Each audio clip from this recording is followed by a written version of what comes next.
And today's offender... Hey,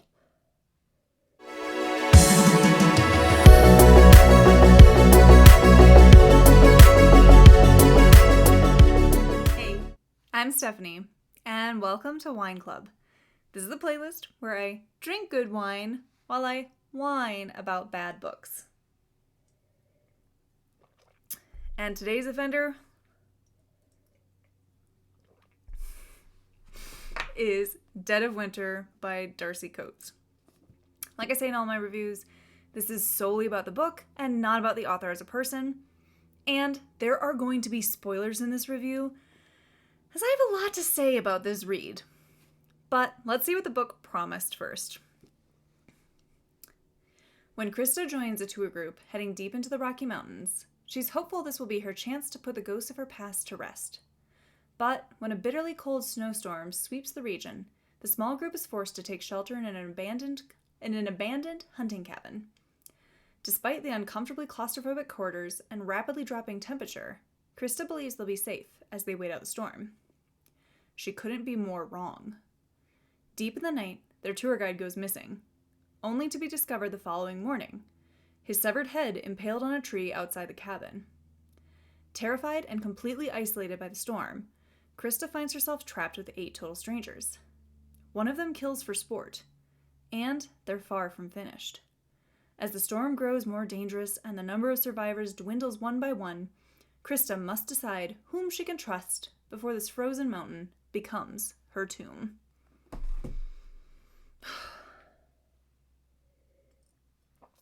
This book was ridiculous. This is your last warning, as I will be spoiling things. So this book has a great premise, and wanted to add its own spin to And Then There Were None. Cool. We get a winter hellscape, an abandoned cabin, and a killer on the loose. Let's do this. This book did not do it. I knew immediately, that Kiernan was the killer. It was obvious. So obvious. This book frustrated me to no end.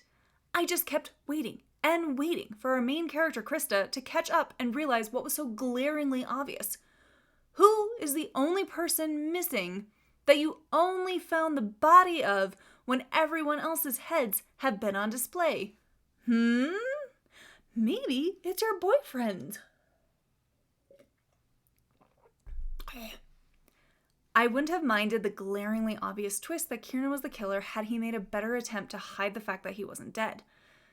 I'd even have taken what could be a ridiculous plot point, but I would have taken that he was like a special effects guy or knew someone who was and asked for a custom-made replica of his own severed head to put up the Christmas tree, oh death, to throw us and Krista off track.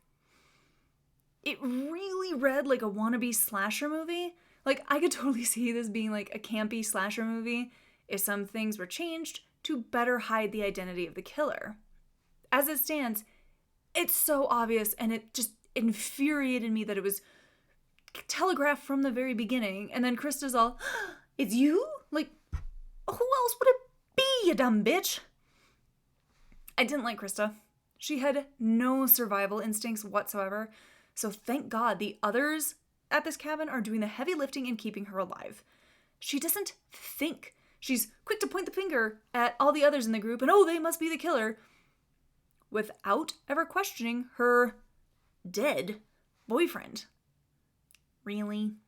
Like, you never found his head. That doesn't prove that he's actually dead. And now this is a really bad Dr. Seuss rhyme.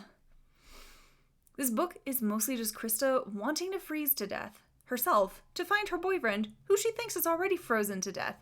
And then everyone around her starts getting beheaded and killed in gruesome ways. And she just doesn't think. Like, there are so many cryptic little hints about something that happened in Krista's past that was really traumatic. And then we find out what that thing was, and that these aren't strangers, they're all being brought together for a very particular reason, and that all of them had a hand in the thing that happened in Krista's past. Dun dun dun! Who would have ever guessed that? Me. I did. Can I get my money back instead of a prize? Okay, good thing this was on sale at Barnes & Noble. I'd be mad if I spent full price on this.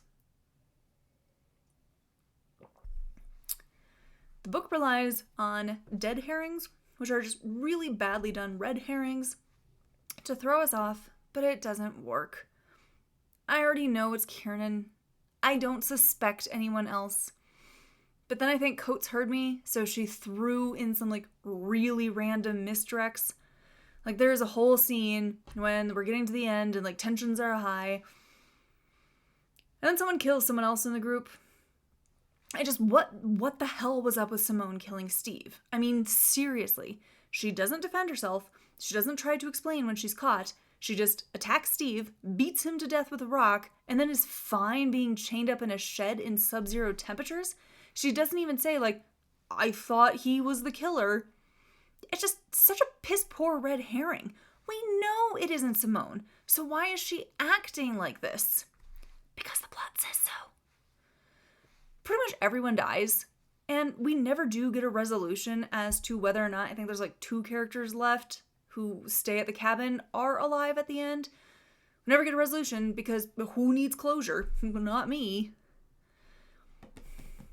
So, of course, we finally get the reveal that Krista's dark secret is not that dark. It's really tragic. It is sad.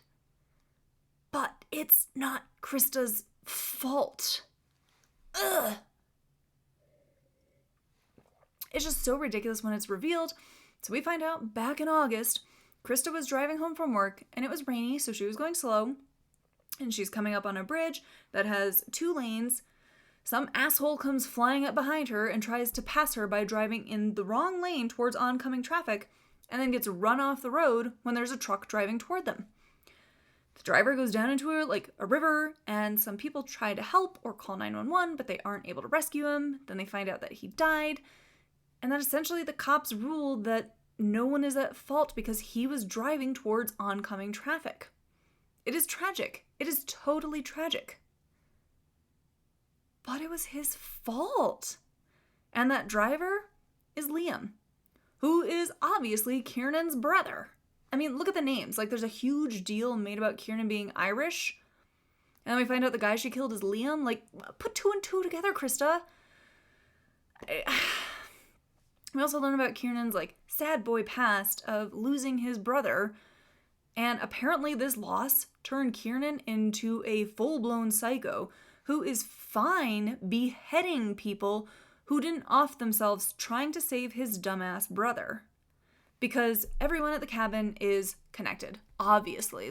If you've read any, strangers who have something in common type murder mystery, you know what you're in for. So Krista was the safe driver that Liam just had to get around and put himself and others at risk while doing so. Steve was the driver of the truck that was coming towards him, so he ended up running off the road. This woman, Blake, is the 911 operator who thought Liam was prank calling emergency services. And then there's Alexis, who is the sister of Liam's ex-girlfriend. The ex-girlfriend was killed by Kiernan as she and Liam had gotten into a fight, so she deserved to die because she upset Liam, and then he drove off in a fit of rage and died. And so Alexis has been searching for her sister's killer, so Kiernan lured her to this retreat so he could kill her and stop her investigation. Then there's this father and son duo who were the mechanics on some of the cars. And then Simone, who was an emergency responder and just wasn't able to save Liam, so obviously Kiernan needs to kill her. And then there's another character, Hutch, and I think he is the one who actually tried to climb down into the river to rescue Liam, but ultimately didn't because it wasn't worth losing his own life. It is sad that Liam died, but my God, is Kiernan unhinged to go after all these people because his brother made a stupid choice and died because of it. It is tragic. It is sad he died. But wow. Wow. And then, of course, Kiernan has to do the big bad villain speech and monologue to explain all of this to Krista at the end. And he's a completely different person as he delivers it. It was just so over the top. Why are thriller antagonists such little mustache twirlers and feel like they crawled out of the TV a la The Ring, But instead of a horror movie, they climbed out of a cartoon. He delivers his evil speech like a cartoon villain. These people are not the reasons your brother is dead, you drama llama. I also have to ask, how did Krista not know this? How did she not know Liam had a brother? How did she not see photos of Kiernan with his brother? Like, she knows he lost his brother. You would think, since they were so close and she was expecting him to propose on this trip, she would have asked to see photos of his brother so she could connect to him and understand him better. No. How'd she not question their last names being the same? It's just, the suspension of disbelief that this book asks for is astronomical. A Goodreads user named Aaliyah summed it up nicely as a 341-page anti-road rage PSA. So on a good note, I am going to give Coates credit on her ability to create atmosphere, as I could feel the tensions rising in the cabin, I could feel the cold, and I could see like the snow blowing in all around them. So good job there, Coates. That was really well written. Though I wish we had gotten more clarification on exactly where this story is taking place. Like, it says in the Rocky Mountains? But where? Like, are we closer to Canada? Are we in Canada? Are we in my home state of Colorado? Like, help me see this better by telling me exactly where the story is taking place. Again, like I said, you really have to suspend your disbelief to get through this one. And you really have to be ready to read the same things over and over and over and over again. This book is quite repetitive, and every chapter ends on a cliffhanger. This can be done well when it's used correctly, but ending every chapter that way, especially in a book that is this predictable, was not using it correctly. Also, there were some like UK spellings and phrases that made it in here when these characters are, I think, supposed to be American. I really think this book could have benefited from using like multiple points of view, or even broadcasting the story in third person, so we're not just constantly in Krista's head of, I'm cold, I went back outside, the electricity is running out. Like, it got tedious. Like, at least if we had seen other people and like started to connect the dots ourselves, I think it just would have been a better reading experience, because then not everyone else would be questioning Kiernan the same way. They'd all think like, I kind of recognize you, or again, all these people were at the same tragic event on the same day, and none of them are able to be like, hey, you look kind of familiar. Well, I guess no, wait, I lie. One character, Steve's wife, does call out Krista and kind of says like, oh, you've got one of those faces.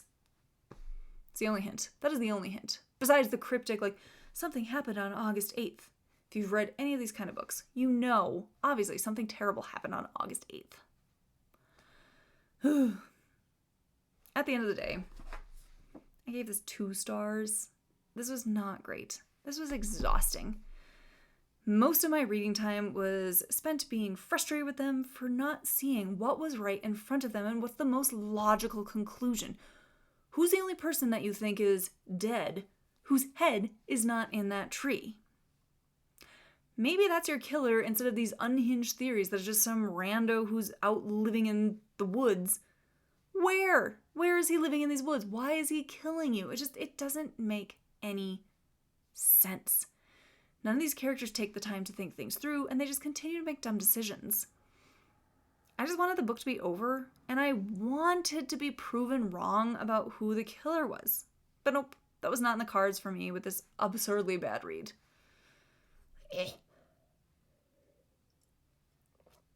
Now, I have read some reviews that say Coates does write really good like supernatural stuff, or like ghost stories or horror novels. I really do want to check those out, because those are more up my alley, and I'm really hoping that maybe I'll like her work better that way. I do want to give her another try. But this was a frustrating introduction to her work. I could not with this. So if you have read her other stuff, or want to leave me a recommendation of what I should check out first, or if you know of any other good like locked room mystery murders with like a wintry backdrop, Please share your recommendations in the comments below. Otherwise, I will see you next time at Wine Club.